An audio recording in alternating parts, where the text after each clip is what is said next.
So 30 push-ups a day to some people might sound almost too small to make any real difference.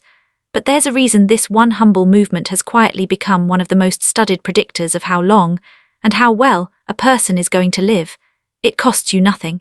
It takes about 2 minutes a day, and it can be done in the corner of your bedroom without a single piece of equipment.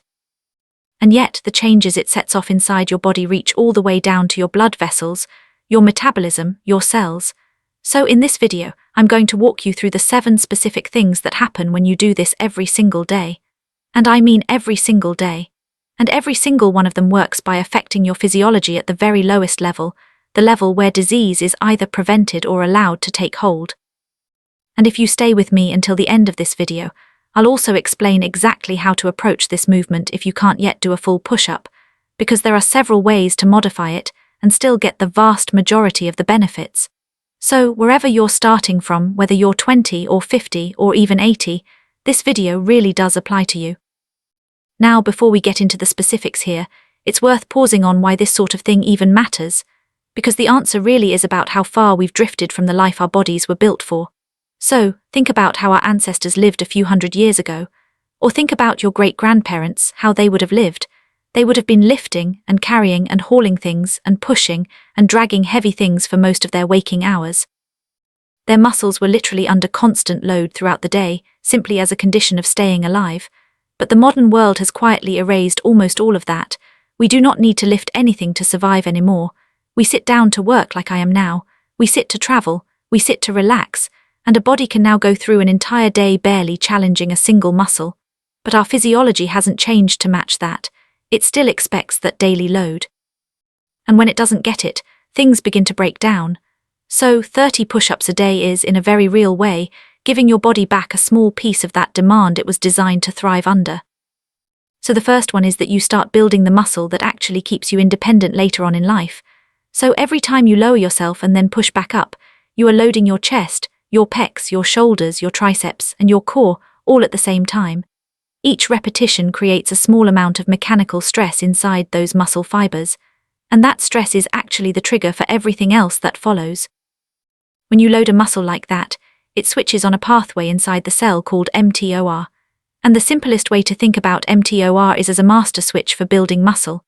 Once it's flipped on, it tells that cell to start a process called muscle protein synthesis, which is just the body laying down new protein to repair and rebuild those fibers a little bit stronger and a little bit bigger than they were before. So if you do that day after day, then 2 things happen together. The muscle itself grows, and your nervous system gets better at switching it on, which is why the strength tends to climb even faster than the actual size of the muscle does. And this matters far more than just being able to lift things, because from our 30s onwards, we all start losing muscle every single decade in a process called sarcopenia that speeds up the older that we get. But the people who end up frail in old age, who struggle to rise from a chair, who have a fall and then never quite recover, are so often the people who let that muscle quietly slip away over the years without ever noticing it. So, 30 push-ups a day becomes a small daily deposit against that decline.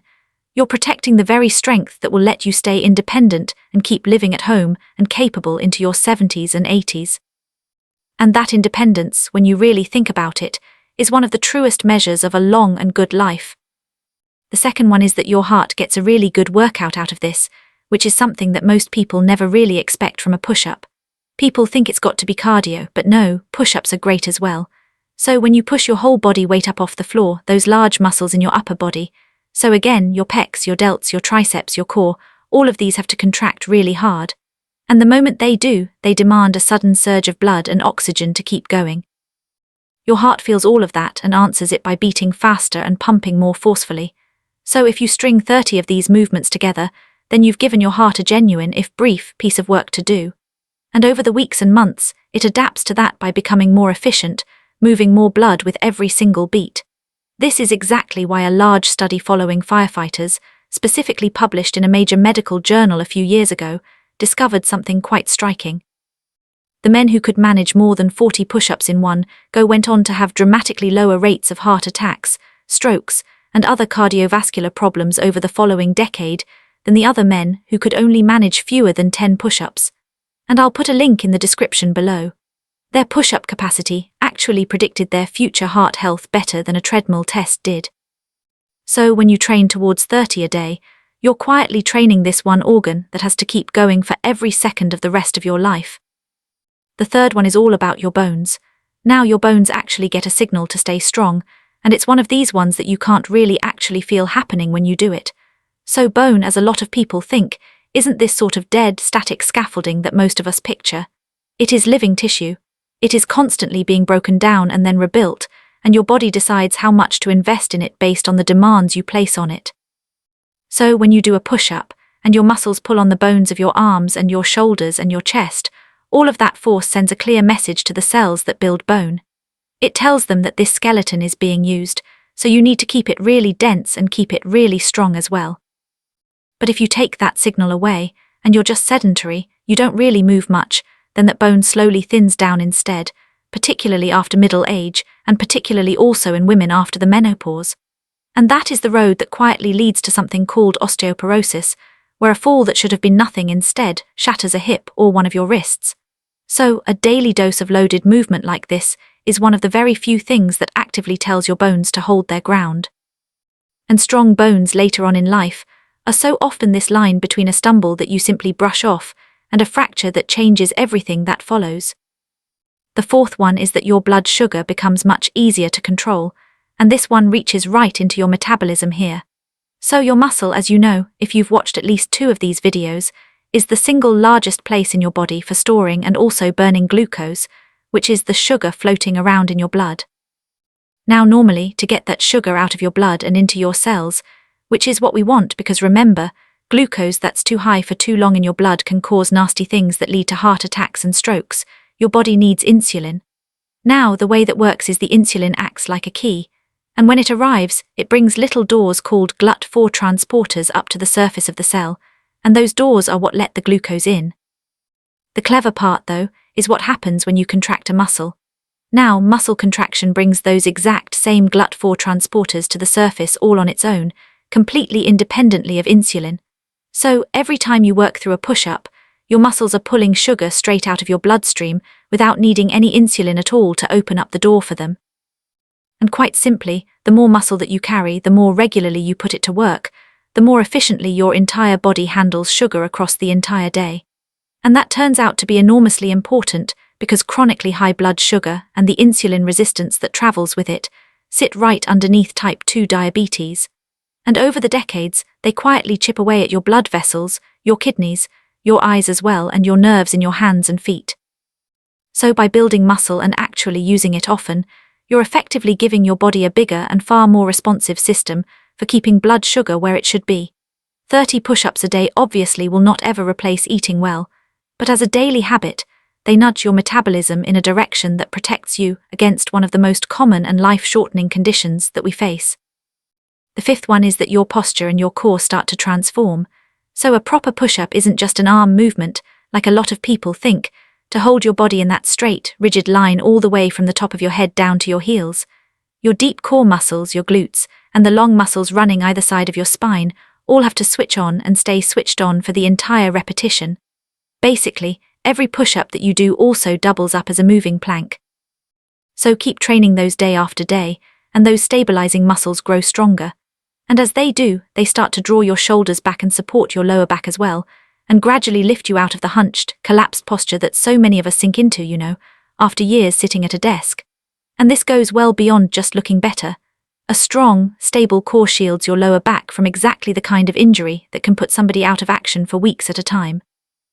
And it keeps you balanced and steady on your feet as you age, which again, circles right back around to preventing the falls that do so much damage later on in life.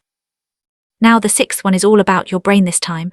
So when you exercise, even if it's just for a minute or two, the muscles that you're working release chemical messengers out into the bloodstream, and your brain picks up on those and responds by releasing some of its own.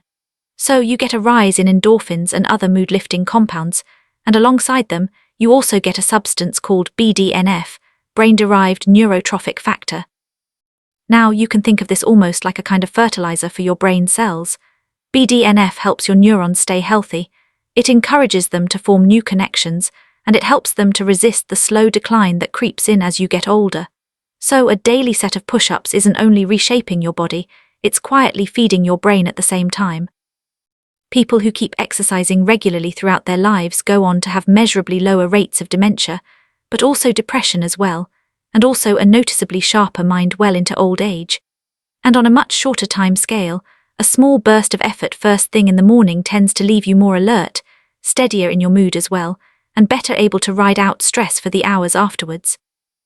Often when I come into the studio at 4:30 in the morning, 4 in the morning, something like that, the first thing I do before I sit down at this desk is do 30 squats.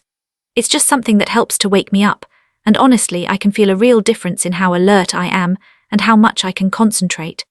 The cost really is just a couple of minutes, but the return lands squarely in the organ that you most want to protect as you get older, which is your brain. And then finally, the seventh one is that you build the single habit that pulls everything else along with it. And this one has less to do with physiology than with who you slowly become over time. There's something quite powerful about an exercise that asks for no gym, no equipment, no travel, and barely 2 minutes of your day.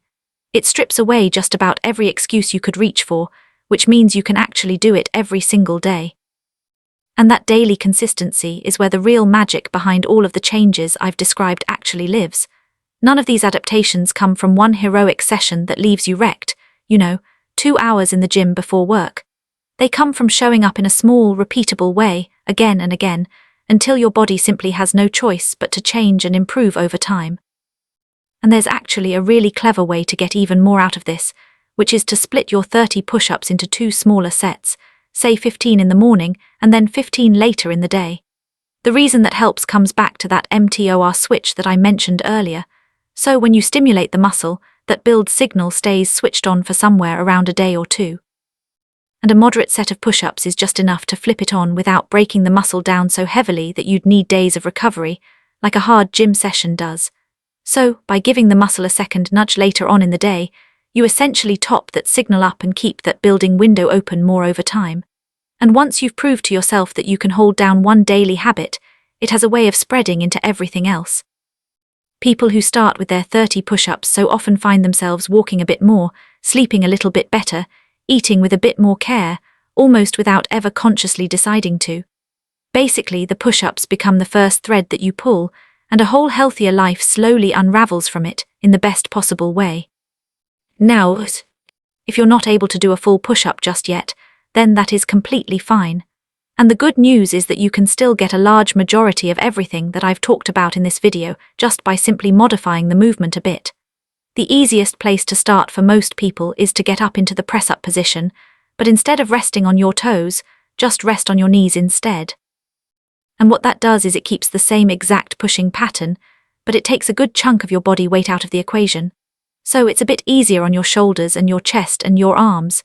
If that still feels like too much, then walk over to your kitchen counter, place your hands on the edge with your body sort of at like 45 degrees, and do these push-ups leaning at an angle and then pushing up and down off the counter. Now, if that is still a bit of a stretch in the early days, then just stand almost upright and lean into a wall, pushing yourself away from it, and then lowering back in. Every single one of these absolutely counts as a genuine push-up, depending on where you are. If you're not strong enough to do a proper push-up on your knees or even on the counter, then that is your body telling you that it's going to get some real benefit from just doing it against the wall. Don't worry about where you're starting from. The same muscles fire in the same pattern. Your heart will still respond, your bones will still get loaded up, and your brain will still get its lift as well. The only thing that's really changing is how much weight you're asking yourself to move. And then, as you get stronger over the weeks and months, you will gradually lower the angle, working from the wall to the counter, and then from the counter onto your knees, and then from your knees down to the floor, with your body adapting to meet each new level as you reach it. So honestly, there is a starting point here for everybody, no matter how old you are or where you're starting from. So 30 push-ups a day turns out to be far from trivial, whatever form you can manage it in right now.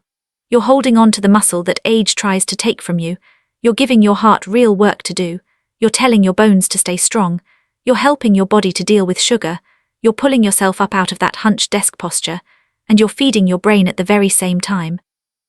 But maybe most importantly of all, you're proving to yourself that you can show up for one small thing every single day, which is the habit that ends up dragging everything else in your life upwards with it. On their own, Each of these things is tied to living longer and living better. And remember, read the research papers below if you want to learn more. And if you put them together and repeat them for years, say 10, 20 or 30 years, then they add up to something far bigger than just 2 minutes a day. So start where you are right now.